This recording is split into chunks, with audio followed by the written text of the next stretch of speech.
জাল আছে তো না।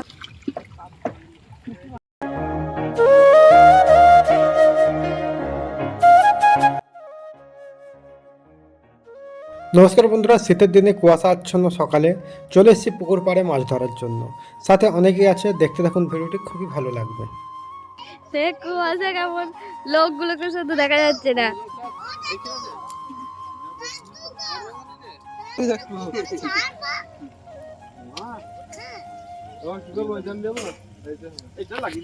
এইটি বাড়ির পিছনে একটা পুকুর, সাইজে খুব ছোট, কিন্তু মাছ রয়েছে অনেক। আর এই যে জালটি দেখছেন, এইটাকে 4-5 জন মিলে টান দেওয়া হবে। টান দেওয়ার পর শেষ দুটি প্রান্ত একই জায়গাতে জড়ো করতে হবে। আর দেখুন কী কী মাছ পাওয়া যায় সেটা আপনাদের দেখাবো। আশা করি ভিডিওটি খুবই ভালো লাগবে।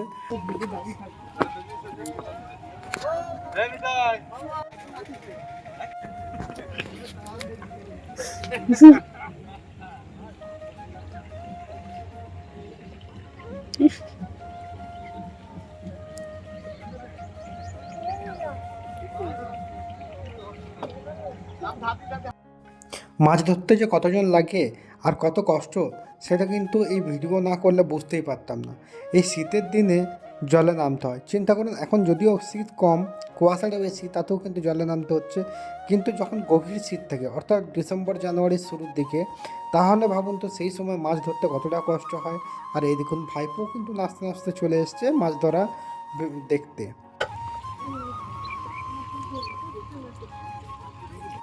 পুকুরটা সাইজে ছোটো হলেও কিন্তু গভীর আছে। দেখুন, প্রায় 1 বুক জল পর্যন্ত সবাই দাঁড়িয়ে আছে। আর এদিকে দেখুন, মেসোমশাই কিন্তু জলের মাঝখানে চলে এসছে জালটাকে ওইদিকে টেনে এগিয়ে দেওয়ার জন্য। আমরা কিন্তু পাড়ে দাঁড়িয়ে আছি, তাতেই আমাদের শীত লাগছে, কিন্তু যারা জলের মধ্যে আছে তাদের কী অবস্থা বলুন। আর এইদিকে দেখুন, ঈশ্বর ভাই কিন্তু জাল টানতে ব্যস্ত। ভাবুন তো, এরা কতজন আছে জাল টানতে, তাও কিন্তু জালটা এগিয়ে আসছে না। হয়তো পুকুরের মাঝে কোথাও লেগে যাচ্ছে, অথবা মাছের জন্য ভারী হচ্ছে। আমার মনে হয় পুকুরের মাঝে কিছু আছে, সেই জন্য আটকে আটকে যাচ্ছে। কিছুক্ষণের মধ্যেই জালের 2 পাটটা কিন্তু পুকুর পাড়ে এসে পড়বে। দেখুন, প্রায় বলতে বলতে চলে এসেছে। আর এইদিকে কিন্তু মাছও কিন্তু জালের মধ্যে অনেক নড়াচড়া করছে, সেটা কিন্তু দূর থেকেই বুঝতে পারছি। আর দেখুন পাড়ে কতগুলো লোক, এরা কিন্তু সবাই জাল টানতেই ব্যস্ত ছিল। তাহলে চিন্তা করুন তো, মাছ ধরাতে যে কত কষ্ট, সেটা কিন্তু আপনারা হয়তো অনেকেই জানেন না। আপনারা ছাড়ুন না, আমিই জানতাম না। এই প্রথমবার কিন্তু মাছ ধরার ভিডিও করছি, সেটা কিন্তু আমার কোনো নলেজে ছিল না যে এত লোক মাছ ধরার পিছনে লাগে। আর এদিকে হাঁড়ি নিয়ে যাচ্ছে মাছটাকে রাখবে বলে। এখানে জাল থেকে মাছগুলো বার করাটা কিন্তু ভীষণ সাবধানে বার করতে হয়। কারণ হচ্ছে, এদিক ওদিক হলেই যত মাছ কিন্তু সব আবার পুকুরের মধ্যে চলে যাবে, খাটনিটাই বেকার হয়ে যাবে। আর এই দেখুন, একে একে সব জালগুলো ধরেছে। আর জালগুলো কিন্তু টেনে এক জায়গায় জড়ো করবে। জড়ো করবে বলতে মানে ডাউন করে, যেরকম মাছগুলো সব একদিকে চলে আসে তার জন্য। আর এই দেখুন, মাঝখানে হাঁড়িও রাখা হয়েছে। আর মাছগুলো দেখুন কীরকম ছটফট ছটফট করছে।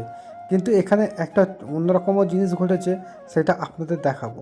দেখুন কত মাছ ছটফট করছে। মাছের সাথে কিন্তু আরেকটা জিনিস এসছে, সেটা আপনারাই দেখুন সেটা কি।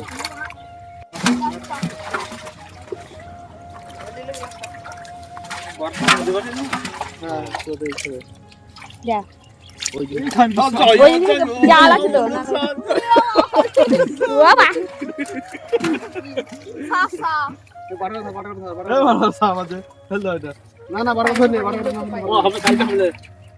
এ ধরতে পারিস হাতে করে?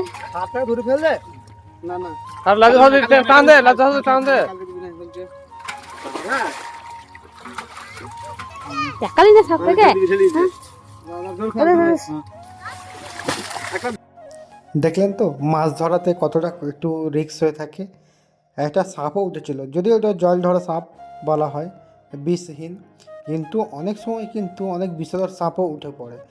মানে যারা মাছ ধরে তারা কিন্তু মাঝরাত থেকে মাছ ধরে। চিন্তা করুন, এখন দিনের আলো বলে বোঝা যাচ্ছে, কিন্তু যারা মাঝরাত থেকে মাছ ধরে তারা কি করে করে। যাই হোক, একে একে মাছগুলো হাঁড়িতে তোলার পালা। দেখুন একে একে সবাই মাছগুলো হাঁড়িতে তুলছে। এখানে কিন্তু ছোট বড় মিলিয়ে অনেক রকম মাছ আছে। আমি যদিও সব মাছগুলোর নাম জানি না, অনেক মাছই ধরা হয়ে গেছে, মানে যতটা লাগবে তার থেকে বেশি ধরে ফেলেছিল। আর এই দেখুন হাঁড়িতে মাছ, দেখুন কত সুন্দর লাগছে না। তাজা টাটকা মাছ, এর ক্ষেত্রে স্বাদই আলাদা হবে।